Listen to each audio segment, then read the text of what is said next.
Précédemment, dans Macaron Cassis Violette. Ça ne pose pas un problème avec cette histoire d'herbivore et de carnivore? Pourquoi? Vous voulez écraser Musk sous vos grosses patounes? Eh bien, il a encore publié un message de soutien à l'AfD. Vous connaissiez personnellement le Faftriarche. Quels sont les premiers souvenirs qui vous viennent à son sujet? Un dîner champêtre avec Pierre Bousquet au château de Médeux. On peut ne pas être d'accord avec les idées du menhir, mais on ne peut pas lui retirer qu'il a été un grand homme politique. Il est honteux de salir ainsi sa mémoire, lui qui, pendant 7 décennies, a fait don de sa personne à la patrie. C'est une véritable tragédie pour la politique française. C'est un bien grand malheur que les Français ne l'ont pas élu président. Lui seul pouvait sauver la France de la décadence. Quel est, à votre avis, le principal héritage qu'il nous laisse? Son principal apport au débat politique, le nazisme de paille.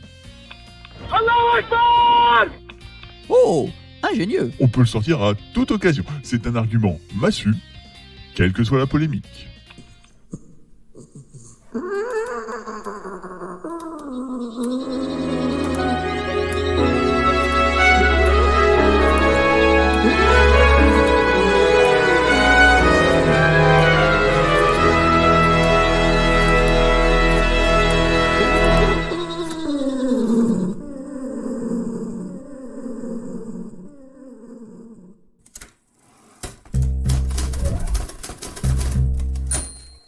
Mesdemoiselles, mesdames et messieurs, bienvenue dans cette édition du Barbarie du soir. La semaine écoulée a été l'occasion pour le nouveau chef du gouvernement de réaliser son discours de politique générale. En voici les moments forts. Mesdames et messieurs les députés, je suis le nouveau chef du gouvernement. Je suis un herbivore, mais j'ai 2 très grosses patounes. Donc, si on m'embête trop, grosse patoune. Par exemple, l'écologie, grosse patoune. L'éducation nationale, grosse patoune. Les étudiants, grosse patoune. Les retraites, grosse patoune. Le droit du sol à Mayotte, grosse patoune. Enfin, vous m'avez compris. Cependant, je sais que cette assemblée est divisée. Donc, je vais donner des gages à l'extrême droite et à l'extrême gauche. Comme ça, pas de jaloux. Et si quelqu'un râle, grosse patoune. Le lendemain, les députés ont eu l'occasion de poser leurs questions au gouvernement. Un des ministres morts-vivants a déclaré ne pas être compétent dans le domaine de son ministère. Grosse patoune. Le cumul des mandats. Grosse patoune. Le respect des élections. Grosse patoune. La Chine pourrait revendre TikTok à Ben Musk, ce qui accentuerait son pouvoir d'ingérence. Grosse patoune.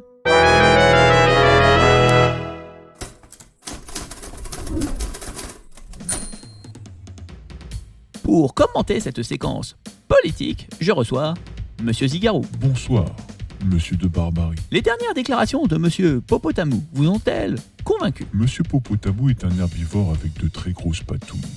Soit. Cependant, en matière de patounes, je ne suis pas mal pourvu moi-même, et les miennes sont dotées de griffes.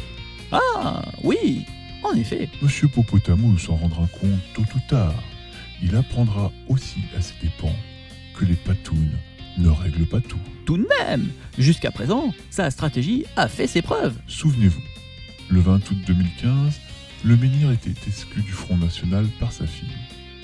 Depuis, elle a indiqué qu'elle ne se le pardonnerait jamais.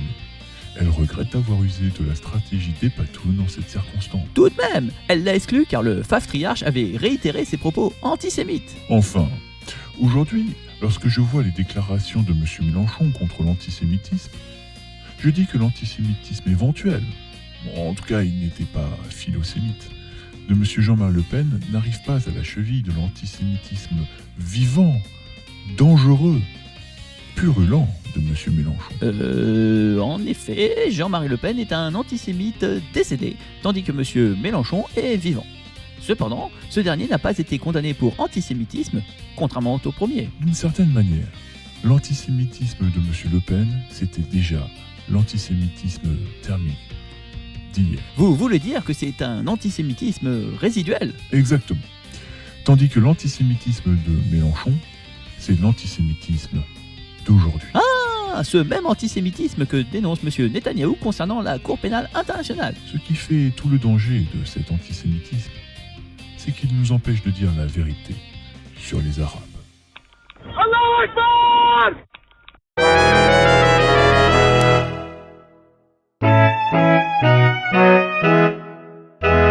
ministres morts-vivants sont pratiques, mais ils ont tendance à laisser des traces. Oui, cette sorte de mucus purulent qui s'incruste et qui s'attache. Au moins, ils sont silencieux, donc on n'a pas le bruit. Par contre, au niveau de l'odeur,